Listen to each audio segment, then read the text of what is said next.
Dan pas ngeliat ke arah jendela penumpang, mulai dari penumpang depan sampai belakang, ngelihat kami dari jendela dengan tatapan kosong, wajah penuh darah. Bahkan aku ngelihat penumpang depan, wajahnya hancur banget. Assalamualaikum warahmatullahi wabarakatuh. Apa kabar semuanya? Semoga selalu dalam keadaan sehat walafiat dan dilancarkan rezekinya. Saya Kowi dan saya yang akan membawakan cerita horor. Dan buat kalian yang punya pengalaman horor, silahkan tuh dikirim ceritanya ke email di bawah ini atau DM ke IG Kowi Manaf untuk diupload di channel ini. Oh iya, ngomong-ngomong, kalian udah makan belum? Kalau belum, silahkan di subscribe channel ini dan nyalakan loncengnya supaya nggak ketinggalan di video-video selanjutnya. Oke, langsung saja cerita horor dimulai.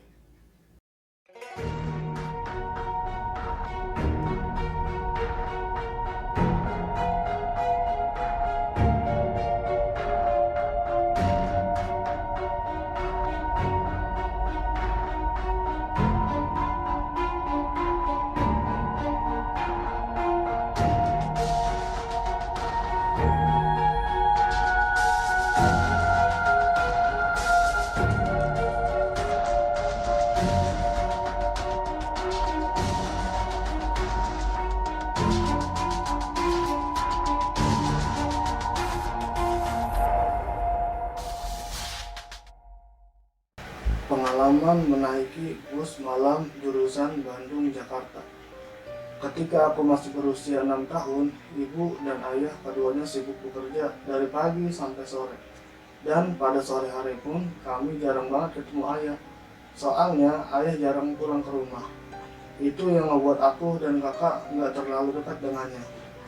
Hal itu pula yang membuat aku dan kakak jarang ada di rumah. Kami lebih sering menghabiskan waktu di rumah teman masing-masing atau pergi ke suatu tempat yang menurut kami layak kami kunjungi untuk menjernihkan pikiran.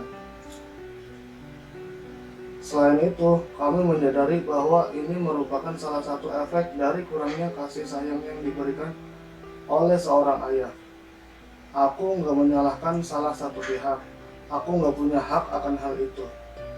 Soalnya, itu urusan rumah tangga kedua orang tua kami, dan mereka dapat menyelesaikannya tanpa menyinggung anak-anaknya.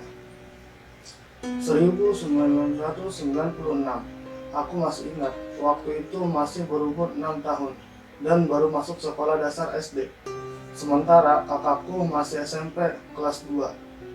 Pada tahun 1996 juga kami mengalami sebuah kejadian yang gak bisa kami lupain sampai sekarang.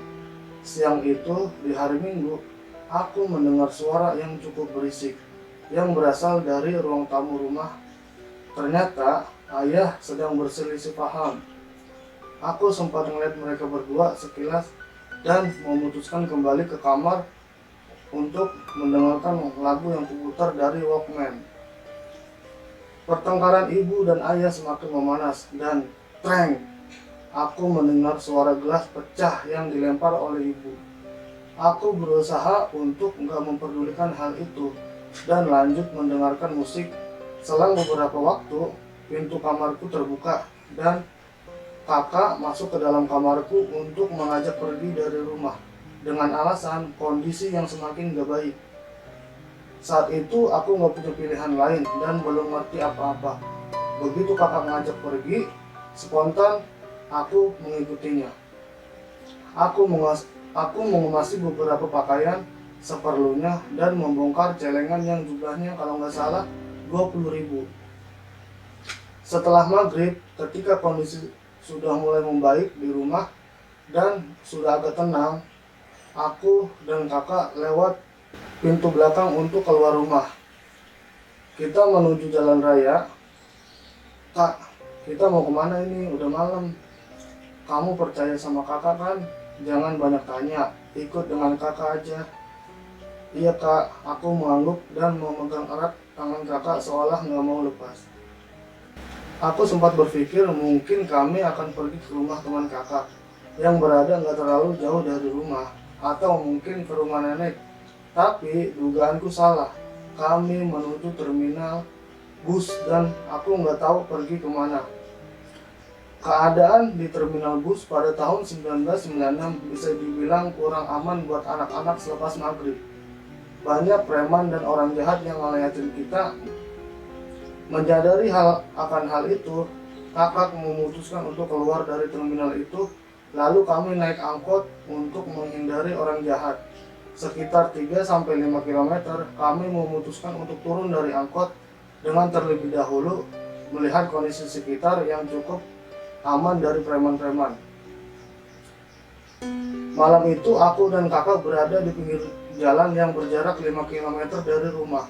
Di sekitar situ nggak ada orang atau saudara yang kami kenal. Kami memutuskan untuk istirahat sebentar, minum bajigur dan gorengan yang masih hangat sambil ngeliatin kendaraan yang berlalu lalang. "Neng, nggak pulang ke rumah?" Tukang bajigur memulai percakapan dengan kami. "Enggak, Mang, kita nggak punya rumah." Dia hanya tersenyum dan sesekali memberikan wejangan yang bertujuan agar kami cepat pulang ke rumah. "Soalnya udah malam, Neng, dan daerah ini rawan kriminal." Sekitar sejam kemudian, mereka, tukang bajigur dan gorengan, pulang ke rumah masing-masing, meninggalkan tempat kami berdua. Kami berdua berada di pinggir jalan. "Kak, gimana ini? Aku takut." Kakakku hanya terdiam hening sambil memperhatikan keadaan sekitar. "Kak, itu ada bus. Busnya kok berhenti di depan kita?" Jadi ada sebuah bus menghampiri kami jurusan Bandung-Jakarta yang sering disingkat dengan sebutan bus BPS. Jadi pada tahun 1996, tol Cipularang belum dibangun. Semua kendaraan yang menuju Jakarta harus melewati jalur Cianjur, Puncak, Bogor, Jakarta. Anehnya, kok kondektur bus membuka pintu cukup lama tapi nggak ada orang yang naik atau turun. Kakakku langsung menarik tanganku dan langsung menaiki bus BPS dengan tujuan Jakarta.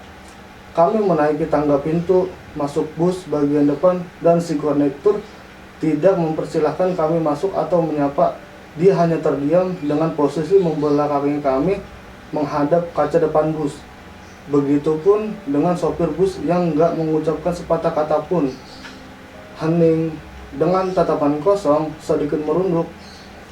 "Kak, kita duduk di situ ya." Aku menunjuk ke sebuah kursi kelima. Jika naik dari pintu masuk depan, biasanya kita akan melihat view semua penumpang. Begitupun dengan aku dan kakak. Kami dapat melihat semua penumpang dari bagian depan. Tapi mereka semua menunduk, nggak ada satupun yang menatap ke arah kami. Dan nggak ada seorang pun yang bersuara. Pintu bus cukup lama kebuka dan perlahan si kondektur menutup pintu tersebut. Diiringi dengan roda yang bergerak, aku sih senang bisa bepergian keluar kota. Meskipun besok hari Senin dan seharusnya aku masuk sekolah, kakak tak henti ngeliat ke arah jendela bus, kemudian meneteskan air mata. Aku refleks memeluknya. Sekarang aku tahu kalau sebaiknya jika orang tua berantem atau berselisih, sebaiknya nggak dilakukan di depan anak-anaknya. Soalnya itu akan mempengaruhi secara langsung atau tidak langsung mungkin pertumbuhan mentalnya. Sepanjang perjalanan menuju Jakarta, aku pastikan nggak ada suara sedikit pun di dalam bus atau musik yang umumnya sering diputar pun untuk menemani perjalanan itu nggak ada. Posisi kondektur masih sama dengan posisi saat kami naik dari pintu depan, yaitu merunduk sambil menghadap depan kaca. Begitupun dengan sopir bus. Umumnya bus malam itu ramai oleh suara musik atau suara orang ngobrol di dalam bus. Tapi BPS yang aku tunggangi waktu itu benar-benar sepi. Aku coba ngelihat sebelah bangku kami, ada 3 orang, ibu dan ayah dan 1 bayi. Di depan kami nenek tua dan di belakang kami ada 2 orang laki-laki dan perempuan. Tapi mereka semua itu sama merunduk. Bahkan di samping kami pun nggak ada kedengaran suara sama sekali. Bener-bener hening. "Kak, kok bau anjir ya bus ini?" "Iya, bau anjir." "Udah, kamu diam aja, tidur sana." Bus itu bener-bener aku cium itu bau anyir, bau darah gitu. Aku pikir itu mungkin karena busnya belum dicuci. Akhirnya ngelihat jendela, jika kita ngeliat ke jendela bus pasti suka melihat bayangan penumpang yang duduk di depan atau di belakang kan. Nah saat itu aku ngelihat jendela, aku ngelihat bayangan penumpang di belakang aku dengan wajah yang pucat, lingkar mata hitam, merunduk, dan tatapannya kosong. Oh, mungkin dia lagi capek kali ya, atau kurang tidur pikirku. Aku buru-buru menutup jendela itu dengan jaket kecil. Bus sudah berjalan sekitar 1 jam, dan kondektur sama sekali nggak nagih ongkos perjalanan. Apa mungkin lupa? Atau mungkin lupa menagih, atau mungkin ditagihnya ntar belakangan. Kak, tadi kok bau anjir ya? Sekarang bau bangkai ya? Ada tikus yang mati kali ya? Udah, abaikan aja. Iya kak, karena mengantuk aku dan kakak ketiduran di bus dan kebangun ketika bus melewatin pasar Ciawi, Bogor. Kakakku memutuskan untuk turun di Ciawi, soalnya teringat kita ada paman yang tinggal dekat situ. Kami keluar lewat pintu depan. Sebelumnya kami mengambil barang yang kami simpan di atas bus. Lalu kami ambil barang tersebut, kami menuju pintu keluar. Aku memperhatikan penumpang sekitar masih sama merunduk diam, gak bersuara. Tapi aku mendengar suara air menetes perlahan. Aku cari tahu sumber suara tersebut. Suara tetesan air itu berasal dari Pak Sopir. Darah yang menetes dari dalam hidungnya mungkin sedang sakit. Tapi kok nggak dibersihin darahnya? Dibiarin netes gitu aja. Terima kasih ya Pak. Kami lalu turun dari bus. Kondektur dan supir bus nggak membalas ucapan kami. Umumnya kalau kita turun dari bus, biasanya suka ngeliatin sampai bus itu pergi kan. Nah, kami juga dulu kayak gitu. Kami nungguin di busnya sampai pergi, dan pas ngeliat ke arah jendela penumpang, mulai dari penumpang depan sampai belakang, ngeliat kami dari jendela dengan tatapan kosong, wajah penuh darah. Bahkan aku ngeliat penumpang depan, wajahnya hancur banget, dan mereka ngeliat ke arah kita. Saat itu kami langsung lari menjauh dari bus itu. Lari sekencang-kencangnya sampai kami tersadar kalau kami sudah jauh dari bus itu dan berada di sebuah tempat yang gelap. Nggak ada lampu sama sekali. Kami tiba-tiba berada di dalam komplek Taman Pemakaman Umum. Astagfirullahaladzim. Aku benar-benar panik. Bingung, kok bisa tiba-tiba kita berada di komplek kuburan? Tadi kan udah sampai di Ciawi. Kami hanya berlari beberapa meter saja, dan kenapa di kuburan? Panik dan takut menjadi satu. Aku sampai bingung, nggak bisa ngomong, dan jalan pun kayak nggak lancar. Soalnya kaki mendadak lemes, susah jalan. Begitupun dengan kakak itu. Kami hanya melihat batu nisan, dan batu nisan. Sesekali ada sekelebet bayangan putih dan teriak kencang-kencangnya. Mungkin lari ngelewatin kuburan demi kuburan sampai nemu jalan keluar. Tapi aku serasa diputar-putar waktu itu. Soalnya kami ngelewatin kuburan yang sama berkali-kali.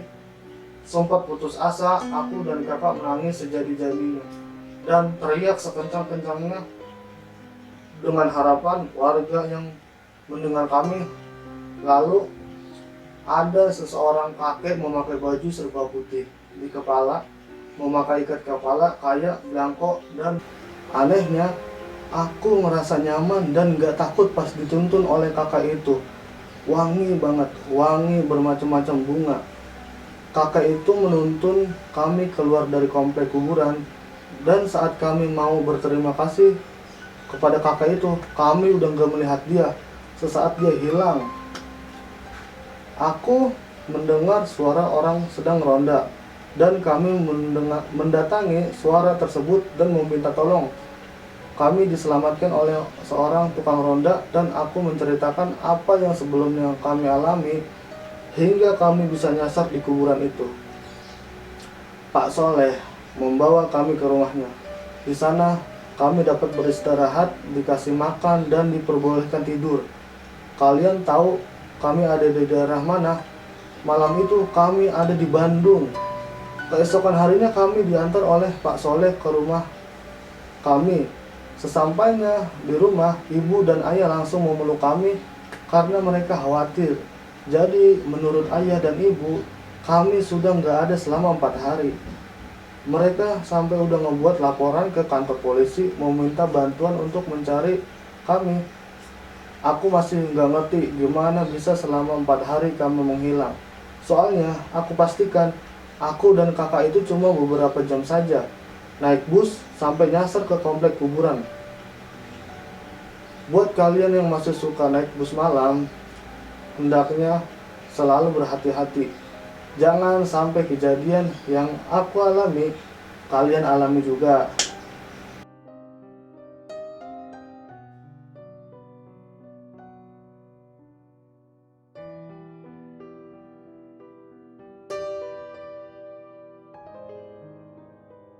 Gimana guys, ceritanya tuh merinding gak?